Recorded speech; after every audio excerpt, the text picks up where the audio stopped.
Do you know what gaslighting is? Said my girlfriend. We talked about this last week, I replied. You should know there's no such thing as gaslighting. You just made that up because you're crazy. A crow was sitting on a tree, doing nothing all day. A rabbit asked him, "Can I also sit like you and do nothing all day long?" The crow answered, "Sure, why not?" So the rabbit sat on the ground below the crow and rested. A fox jumped on the rabbit and ate it. Moral of the story, to be sitting and doing nothing, you must be sitting very high up.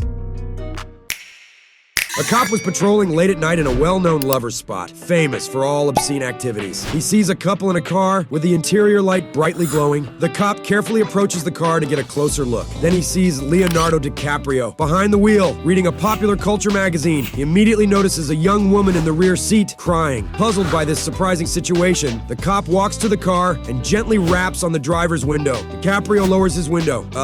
Yes, officer? The cop says, "What are you doing?" DiCaprio says, "Well, officer, I'm reading a magazine," pointing towards the young woman in the back seat. The cop says, "And her, what is she doing?" The man shrugs. "Sir, I believe she's crying." Now the cop is totally confused. DiCaprio, a young woman in a car, at night in a lover's lane, and nothing obscene is happening. The cop asks, "What's your age, man?" DiCaprio says, "I'm 49, sir." The cop asks, "And her, what's her age?" DiCaprio looks at his watch and replies, "She turned 26 3 minutes ago." When my wife left, I felt a little sad at first. Then I got a dog, bought a Harley, and asked out a pretty neighbor next door. My life was definitely looking better and brighter, but now I'm thinking that I might be in trouble once my wife gets back home from work.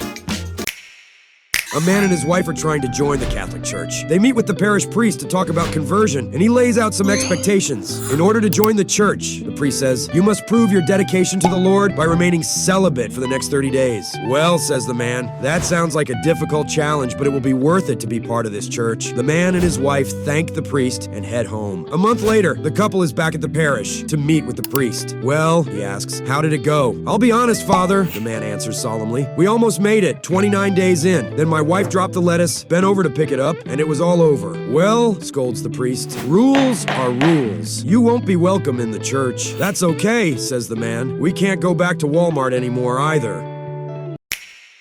A cardiologist died and was given an elaborate funeral. A huge heart-shaped mausoleum covered in flowers stood behind the casket during the service. Following the eulogy, the heart opened and the casket rolled inside. The heart then closed, sealing the doctor in the beautiful heart forever. At that point, one of the mourners burst into laughter. When all eyes turned to him, he said, I'm sorry, I was just thinking of my own funeral. I'm a proctologist.